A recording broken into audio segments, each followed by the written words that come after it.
नमस्कार दोस्तों and welcome to my channel. आज हमारा डे 5 है ऑफ पेडागोजी ऑफ इंग्लिश।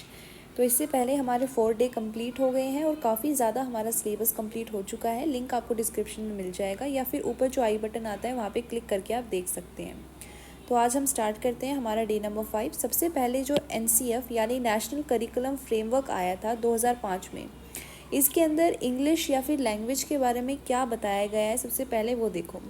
तो इसमें सबसे पहले तो आपको ऑब्जर्वेशन के हिसाब से बताया हुआ है कि अगर ऑब्ज़र्व किया जाए तो इंडिया के अंदर इंग्लिश को जितने भी लोग हैं, जितने भी सिटीज़न हैं, वो as a second language prefer करते हैं। इंग्लिश जो है इंडिया के अंदर फर्स्ट लैंग्वेज नहीं देखी गई थी, इसीलिए अकॉर्डिंग टू ऑब्जर्वेशन इंग्लिश को सेकेंड लैंग्वेज का दर्जा दिया गया है। फिर ये देखा गया कि जो इंडिया है वो मल्टीलिंगुअल कंट्री है, यानी यहाँ पर बहुत सारी भाषाएं बोली जाती हैं और ये भाषाएं क्या करती हैं, एक दूसरे को आपस में कनेक्ट करती है। तो इसके अनुसार कि जो इंडिया है वो एक मल्टीलिंगुअल कंट्री है, यहाँ बहुत सारी भाषाएं बोली जाती हैं, तो इंडिया को ग्लोबली एक दूसरे से भी और दूसरे देशों के साथ भी कनेक्ट करने का काम इंग्लिश करती है। तो अकॉर्डिंग टू ऑब्जर्वेशन L2 यानी सेकेंड लैंग्वेज है इंग्लिश, और मल्टीलिंगुअल कंट्री इंडिया के अंदर ग्लोबल लैंग्वेज यानी इंटरकनेक्शन का काम करती है इंग्लिश लैंग्वेज। NCF 2005 में सबसे ज़्यादा जोर दिया गया है कि जो मल्टीलिंग्विज्म है, यानी बच्चों के अंदर जो बहुभाषिता की यहाँ पे एबिलिटी होती है कि वो कई सारी भाषाएं, एक तो उनकी मदर टंग ही होगी, ऊपर से स्कूल के अंदर वो कई भाषाएं सीखते हैं जैसे हिंदी, इंग्लिश, संस्कृत। तो इसे एज अ रिसोर्स देखना चाहिए, इसे असेट की तरह यूज़ करना चाहिए टीचर को, ना कि इसके ये सोचना चाहिए कि जो मल्टीलिंगुअल है वो हिंड्रेंस है यानी रुकावट पैदा कर रहा है लर्निंग के प्रोसेस में, बल्कि इसको ऐसे सोचना चाहिए कि एक रिसोर्स है, इसके ज़रिए बच्चों को काफ़ी ज़्यादा नॉलेज जो है वो सिखाई जा सकती है। इसके बाद इसके अंदर 3 लैंग्वेज फार्मूला का जिक्र हमें देखने को मिलता है। 3 लैंग्वेज फार्मूला का सबसे पहले जिक्र कोठारी कमीशन में हुआ था। इसके बाद इसमें बताया क्या गया है कि जो फर्स्ट लैंग्वेज है बच्चे वो अपनी मदर टंग पढ़ें, और ये इन्फेसिस दिया गया है, ये सबसे ज़्यादा जोर दिया गया है कि जो मदर टंग है एटलीस्ट जो बच्चा है वो प्राइमरी लेवल के ऊपर अपनी मदर टंग के अंदर ही इंस्ट्रक्शंस को प्राप्त करे। और सेकंड लैंग्वेज जो है वो बच्चा हिंदी या इंग्लिश में से चूज़ करे, और थर्ड में कोई भी मॉडर्न लैंग्वेज वो चूज़ करे। हमने इससे पहली वाली वीडियो में देखा था कि हमारे पास 22 जो लैंग्वेज हैं वो इंडिया के अंदर 8 शेड्यूल के अंदर रखी गई हैं कॉन्स्टिट्यूशन में, जिसमें इंग्लिश नहीं है, सारी मॉडर्न इंडियन लैंग्वेजेस हैं। तो तीसरी लैंग्वेज बच्चा उनमें से कोई एक चूज़ करे, और जो नॉन हिंदी स्पीकिंग स्टेट है वो हिंदी चूज़ करे सेकेंड लैंग्वेज, और जो हिंदी स्पीकिंग स्टेट है वो इंग्लिश को अपनी सेकेंड लैंग्वेज चूज़ करें। ठीक है, तो NCF 2005 के अकॉर्डिंग कुछ इंपॉर्टेंट पॉइंट्स हैं।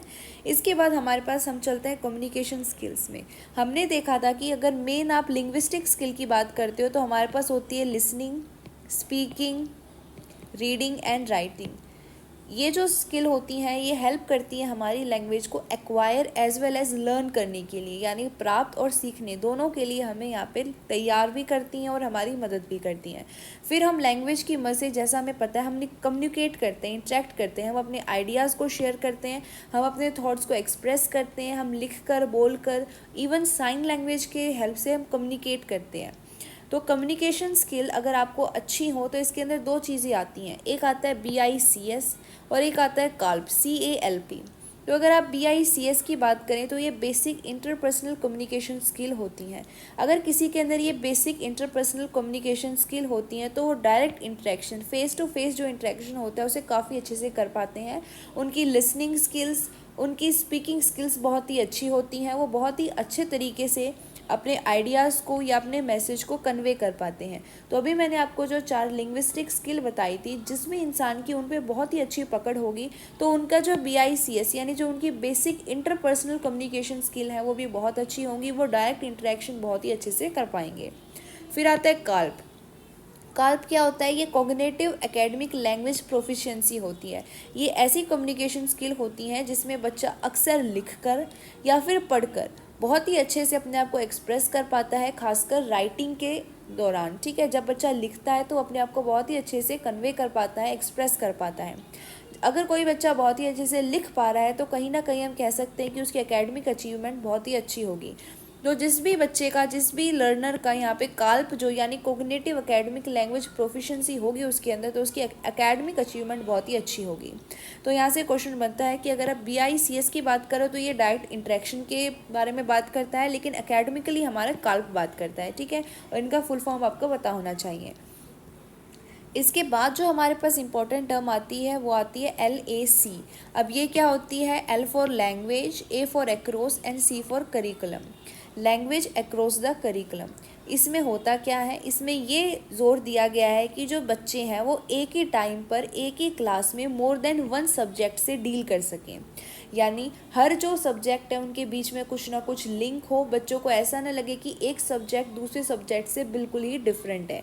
हमें क्या करना है? डिफरेंट सब्जेक्ट्स को एक क्लास के अंदर मर्ज करना है, ताकि बच्चे को लगे कि सारे जो सब्जेक्ट हैं यूज़फुल हैं, उनका डे टू डे लाइफ में बहुत ज़्यादा इंपॉर्टेंस है और वो कनेक्टेड है। हमें ये मेन इसमें ध्यान रखना है कि जो लैंग्वेज है बाकी का जो करिकुलम है हम उससे कनेक्ट कर सकें। हम पेडागोजी ऑफ इंग्लिश की बात कर रहे हैं तो हम ये कहेंगे कि जैसे हम क्या करते हैं, मैथ में भी लैंग्वेज से ही हम अपने आप को एक्सप्रेस करते हैं। अगर आप मैथ को इंग्लिश में पढ़ा रहे हो तो आपने इंग्लिश और मैथमेटिक्स को कंबाइन कर दिया है एक ही क्लास में, ठीक है। अगर आप साइंस को इंग्लिश के ज़रिए पढ़ा रहे हो तो आपने इंग्लिश और मैथ को भी कंबाइन किया है। और हो सकता है जैसे अनसीन पैसेजेस वगैरह आते हैं तो उसके अंदर इंग्लिश में आपको, या कोई आपका पैराग्राफ है, कोई स्टोरी है, उसमें आपको साइंस या मैथमेटिक्स की हिस्ट्री का जिक्र मिल जाए, तो आप कर क्या रहे हो? आप एक ही क्लास में बहुत सारे सब्जेक्ट को क्या कर रहे हो? कनेक्ट कर रहे हो, और बच्चों को करिकुलम जो है उसको बहुत ज़्यादा वास्ट बनाने की कोशिश कर रहे हो, जो बहुत ही अच्छे एक्सपीरियंसेस बच्चों को प्रोवाइड कर रहा है। जब हम बात करते हैं करिकुलम की, पहले ये जो टर्म हुआ करती थी काफ़ी नैरो थी। ये सिर्फ़ और सिर्फ हमारे एकेडमिक की, यानी जो चीज़ें हम पढ़ते हैं, हमारा कैसा रिजल्ट आता है, इसी से डील किया करती थी। लेकिन अब करिकुलम का मतलब होता है कि बच्चों को एक होलिस्टिक डेवलपमेंट की तरफ लेके जाना। करिकुलम का मतलब है कि आपका जो कोर्स होना चाहिए ऐसा होना चाहिए कि जिससे बच्चों की ओवरऑल डेवलपमेंट हो, बच्चा हर एक चीज़ में बहुत ही ज़्यादा अच्छा यहाँ पे अपने आप को, अपनी जो पोटेंशियल है उसको इंक्रीज़ कर पाए, बहुत ही अच्छे तरीके से अपने आप को एक्सप्रेस कर पाए, ठीक है। तो आज के लिए इतना ही। ये काफ़ी ज़्यादा इंपॉर्टेंट टर्म है। तो हमने क्या क्या देखा? सबसे पहले NCF देखा है। NCF से क्वेश्चन बहुत बार बनता है। इसके मल्टीलिंग्विज्म जो है इसको रिसोर्स यानी असेट की तरह देखना है। इसके बाद 3 लैंग्वेज फॉर्मूला पता होना चाहिए कि फर्स्ट लैंग्वेज मदर टंग, दूसरी हमारी हिंदी या इंग्लिश, थर्ड कोई भी modern language, Indian modern language. फिर कम्युनिकेशन स्किल में हमारे पास 2 आती हैं, BICS और CALP काल्प। तो BICS का फुल फॉर्म है बेसिक इंटरपर्सनल कम्युनिकेशन स्किल, जिसमें हम फेस टू फेस इंटरेक्शन की बात करते हैं।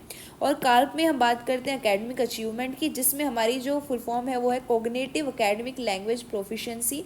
इसके बाद हमने बात की है LAC यानी लैंग्वेज अक्रॉस करिकुलम की, जिसमें हमने देखा हमें मोर देन वन सब्जेक्ट को एक क्लासरूम के अंदर क्या करना है? मर्ज करना है, इंटरवाइन करना है, ताकि सारे जो सब्जेक्ट हैं बच्चों को कनेक्टेड लगें। Thank you for watching.